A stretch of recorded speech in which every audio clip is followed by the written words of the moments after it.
বন্ধুগণ, নিজের দল নিয়ে তো খুব বললাম, এবার একটু অন্য মাধ্যমে আসি। আসলে কয়লা ধুলে ময়লা যায় না।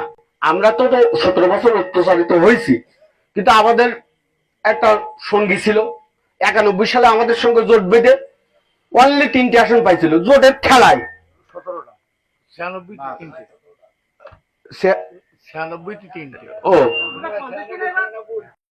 17টা 17টা 96তে 3টা আওয়ামী লীগের সাথে কিন্তু তারাও টুকটাক অত্যাচারিত। কিন্তু কয়লা ধুলে যে ময়লা যায় না তারা আবার প্রমাণ করে যাচ্ছে।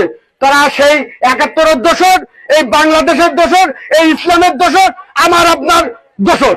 এই দোষরদের আজ থেকে এখন থেকে চিহ্নিত করুন। আমি মুসলিম না, এখানে অন্য অন্য ধর্মের লোক আছে। আমি সাধু, ব্যক্তিগতভাবে আমি একজন মুসলমান ঘরের সন্তান। আমিও তো নামাজ পড়ি, হয়তো একটু কম বেশি। আমি তওবা করি, আমি ধর্ম কালাম পড়ি, আপনাদের সালাম দিলাম, আপনারা উত্তর দিলেন। কিন্তু আমি তো বলবো না যে আমার ভোট দিলে আমি বেহেশতে যাব, ফুলসিরাত পারেই যাব, আমি কোরআনের আইন জারি করে দেবো, বাংলাদেশে সব দাড়িপাল্লা করে দেবো। নাউজুবিল্লাহ বলেন আমার সাথে। একই আপনি রাজনীতি করতে আসছেন, রাজনীতি করেন, ধর্মকে নিয়ে কি করছেন আপনারা? আমরা বাঙালি ধর্মভীরু, কিন্তু আপনারা আপনাদের পরিবারের দিক খেয়াল রাখেন।